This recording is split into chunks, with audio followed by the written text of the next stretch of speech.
Hey guys, how are you today? I am back with another video. So this video is much requested. Oh my god, I look like a Hagrid right now. I apologize for the lighting. There's a lot of clouds going on. I have put a diffuser up, not working. So the lighting's gonna go in and out, but the key to this video is the content.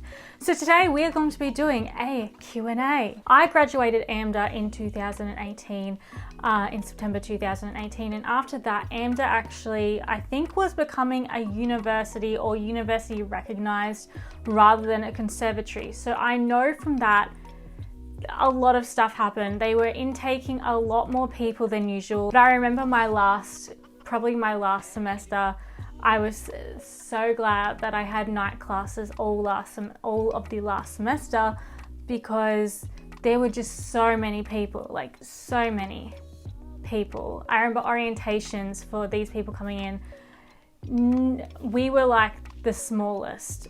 And then after my year level, or after my semester level, it just kept growing. I wanted to talk to one of my friends who I'll not name for, anonymous purposes, but she really helped me get some insights of what it was like after, because she did take a semester off and then she came back. So I didn't know if there was any difference, and I wanted to give the most up-to-date information to you guys, because when I went to AMDA, I don't know if it was rose tinted glasses, but I had a ball. It was so good. I loved it so much. It's helped me so much. So if you're thinking about going to AMDA, don't think of it like, there are other aspects obviously which we are going to go through, but the actual experience, the teachers themselves have helped me so much. So is New York safe to live in? Is it safe to go back and forth from work to your dorms? Well, where I was living, it was 72nd West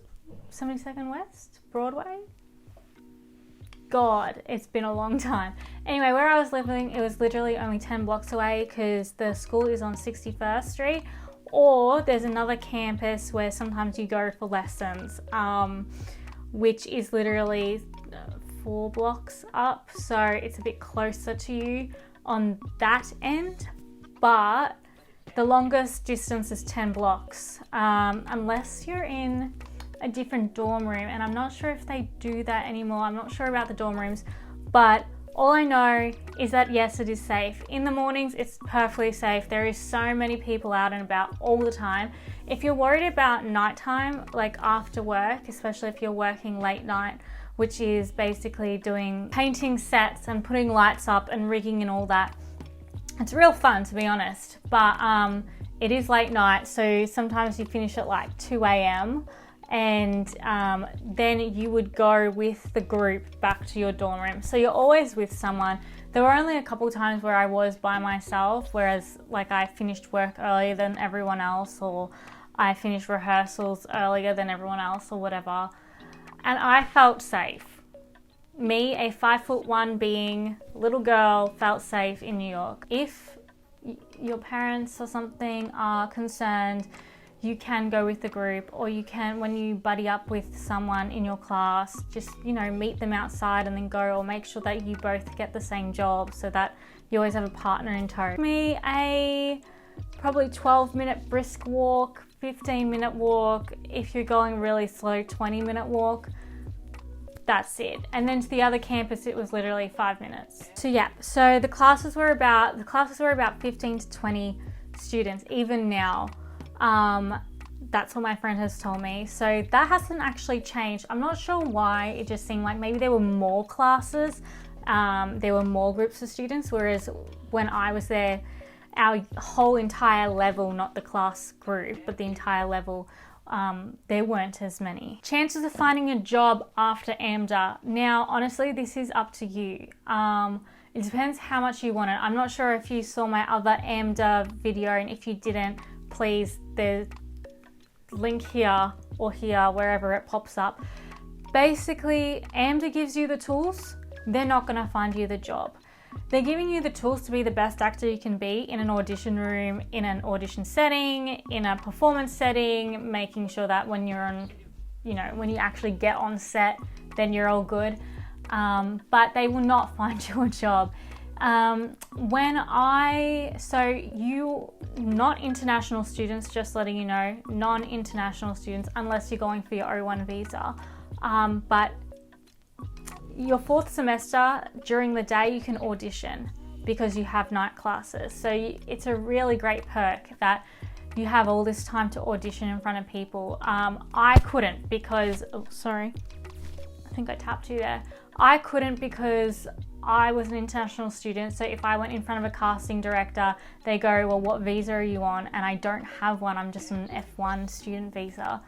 They wouldn't look at me, and I don't want to get on anyone's black book just in case, who knows, I go back to the US and actually am able to audition. So that whole 4th semester I had to myself, whereas my friends were auditioning all the time and set themselves up for after AMDA, whereas I had to find auditions in my own country, and yeah, I did though. So when you classify work, it's not going to be paid work at the start, not usually anyway. So I did a few free gigs just to bolster up my resume, my CV. I didn't have an agent, I didn't have any of that. But as soon as I landed back into Australia, within the first 2 weeks, I had 4 jobs. There was a commercial, there was a music video, there was a little skit, I remember, and I also then got a play. So I got into a play. And then since then, I have been consistently getting jobs. Now, I don't know if that's AMDA or if that's just AMDA's techniques and training that have helped me to be better in the audition room, but AMDA doesn't get you the jobs. Paying gigs actually started probably, they're speckled, to be honest. It was last year, so it took me probably a few months to then get a paid gig, a few months to then get seen by an agent and all that.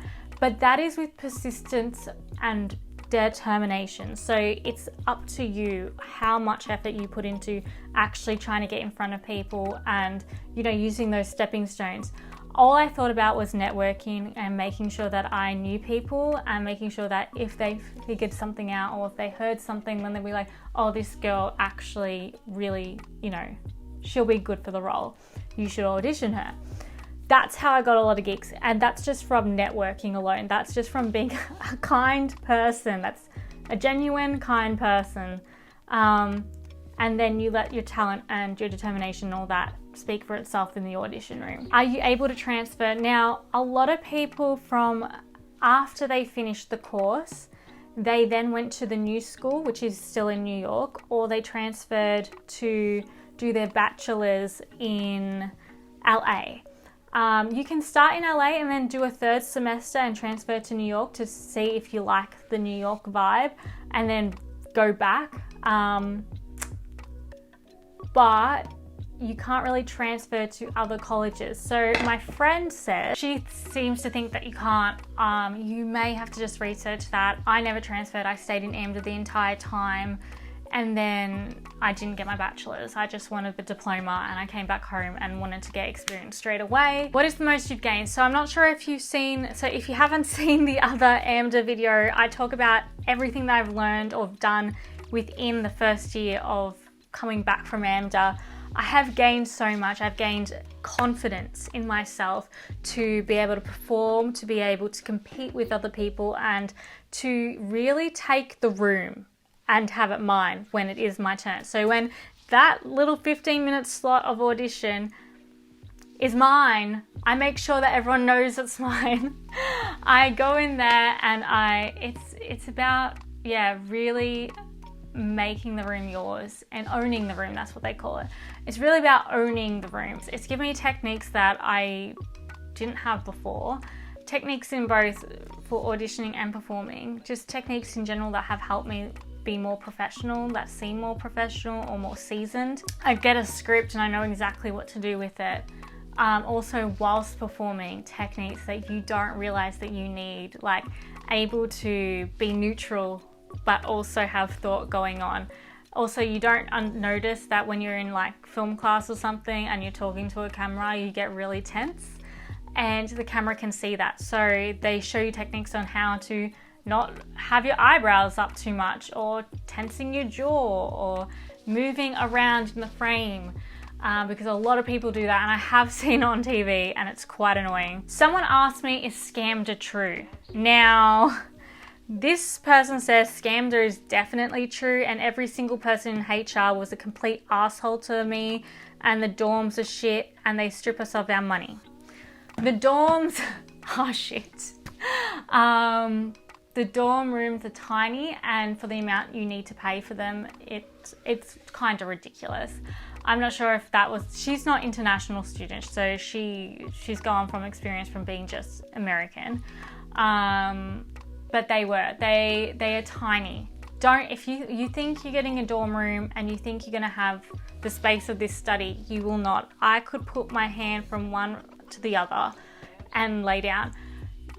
Now, what I thought of my dorm room was, I'm not going to be in it all the time because I'm going to be rehearsing. I'm going to be out there exploring New York City. It's really just a place to sleep and eat. But even then, I pretty much ate outside or ate in the common room or whatever. They're old, they're not new.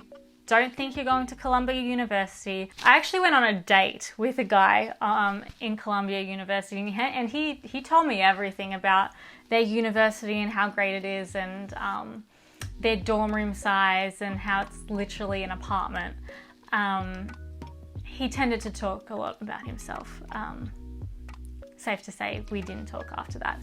But what I could gain was that obviously they pay a lot more money than us, and they get a lot more than us. But I wasn't at AMDA for their dorm rooms. I was at AMDA for the technique and for the New York experience. So it's up to you. If you want to live the lavish life, AMDA is not the way to go. Like the best thing possible. The teachers are the ones that make it worth it.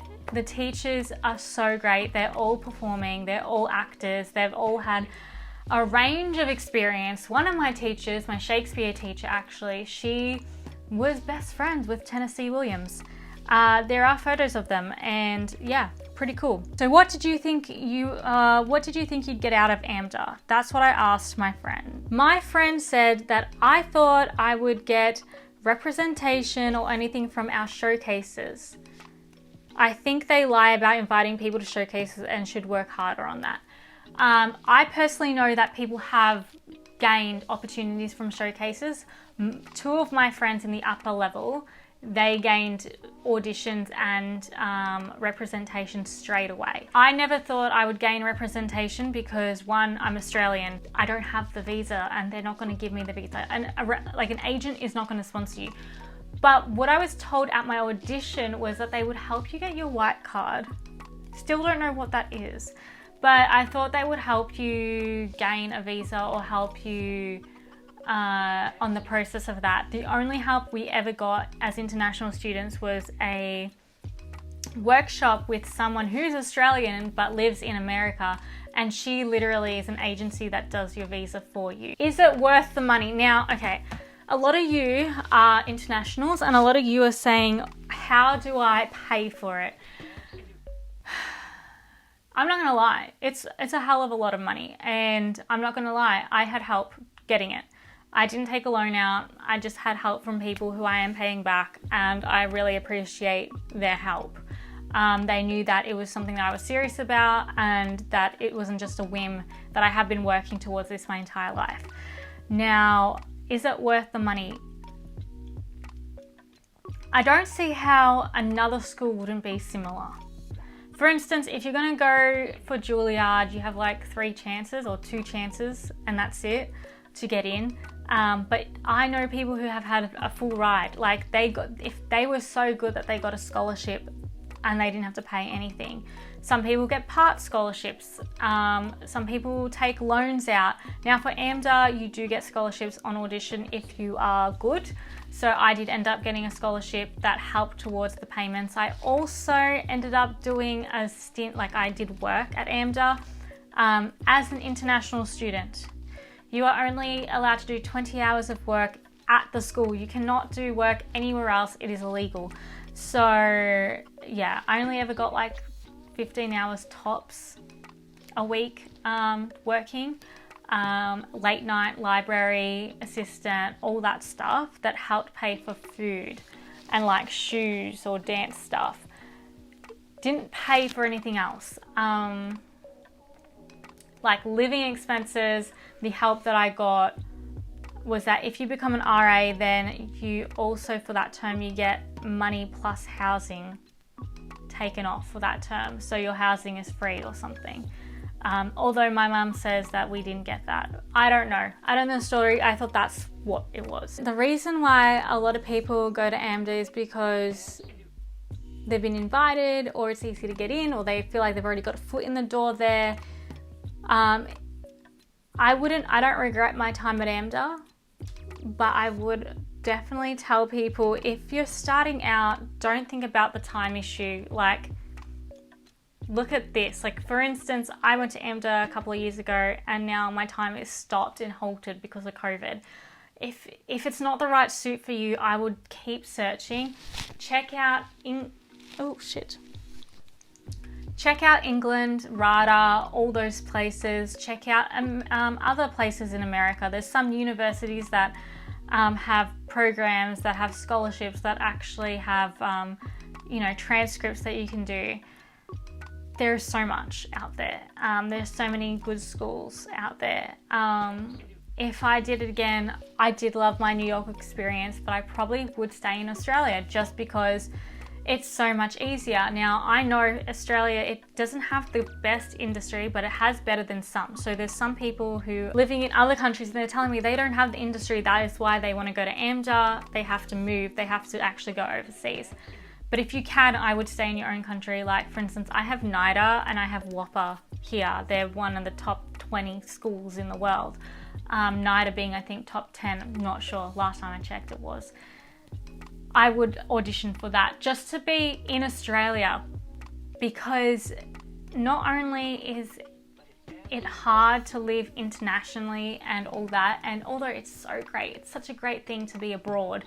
Honestly, I loved my time. But the cost of living, medical, like they give you some insurance, it does jack shit, okay? The insurance there doesn't do anything. Like, for instance, it didn't pay for my contraceptive pill. It didn't pay for any specialist appointment I needed. I couldn't go to the doctors. There's these, what are they called?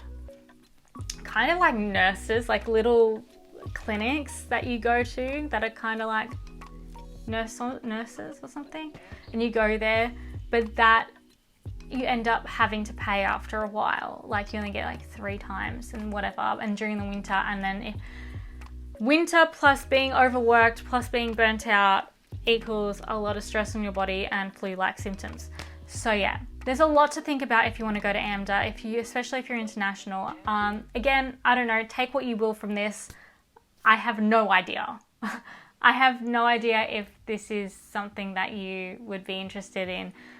But I have had a lot of questions about it, and yeah, check out my other videos, plus this video, plus any other AMDA video I've put up, because I loved it, but it doesn't mean you're going to love it, and it doesn't mean that it's going to be the right fit for you. Okay, I hope you guys have a great day. Sorry about the lighting situation, and I will chat to y'all sometime soon. Bye.